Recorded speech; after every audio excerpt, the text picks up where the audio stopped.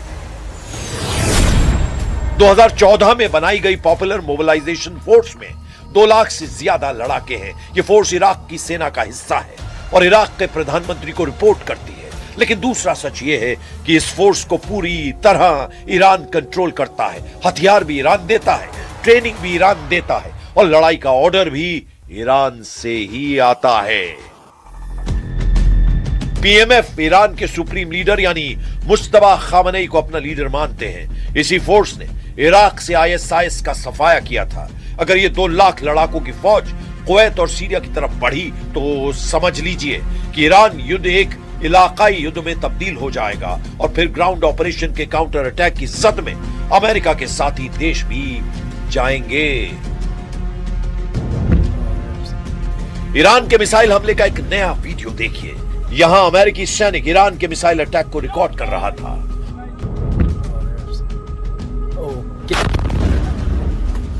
ऐसे ही हमले बता रहे हैं कि पूरे पश्चिम एशिया में अमेरिकी अड्डे सुरक्षित नहीं हैं।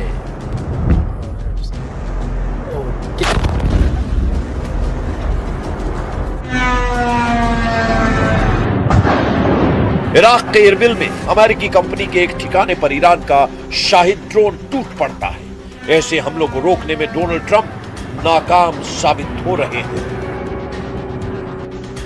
यह है इरबिल में वो जगह जो ईरान के टारगेट पर लंबे वक्त से रही है और अब यहां भी ईरान ने बड़ा हमला बोला है। कुल मिलाकर अमेरिका का ग्राउंड ऑपरेशन बहुत बड़ी चुनौती लाने जा रहा है। तो आगे का रास्ता क्या है? हॉर्मुज में घिर चुके ट्रंप ईरान को तोड़ने के लिए हर कोशिश में जुटे हुए हैं। उनकी सेना ईरान के करीब पहुंच चुकी है। यूरोप के रास्ते नए बॉम्बर विमान भी पश्चिम एशिया की तरफ बढ़ रहे हैं। ट्रंप का ग्राउंड ऑपरेशन वाला इरादा मजबूत नजर आ रहा है, लेकिन इस ऑपरेशन की शुरुआत होने के बाद क्या होगा, इस पर सबकी नजर बनी हुई है। वहीं ब्रिटेन की वेबसाइट ईरान इंटरनेशनल का दावा है कि ईरान में तख्ता पलट हो चुका है और अब हुकूमत आईआरजीसी के हाथों में है, क्योंकि राष्ट्रपति मसूद पेजेश्कियान भी अब मुस्तफा खामनेई से नहीं मिल पा रहे हैं। कहने का मतलब आईआरजीसी ने मुस्तफा खामनेई की सरकार पर कब्जा कर लिया है, इसीलिए वो सामने नहीं आ रहे।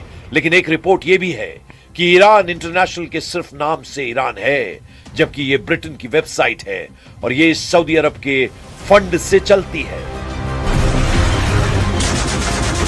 अगले 24 घंटे इस युद्ध में बहुत अहम होने वाले हैं। डोनाल्ड ट्रंप का कोई भी फैसला इस जंग को या तो खत्म कर देगा या फिर इस लेवल पर भड़का देगा जहां से वापसी की उम्मीद कम होती चली जाएगी। पूरी दुनिया के लिए यह बहुत मुश्किल वक्त है।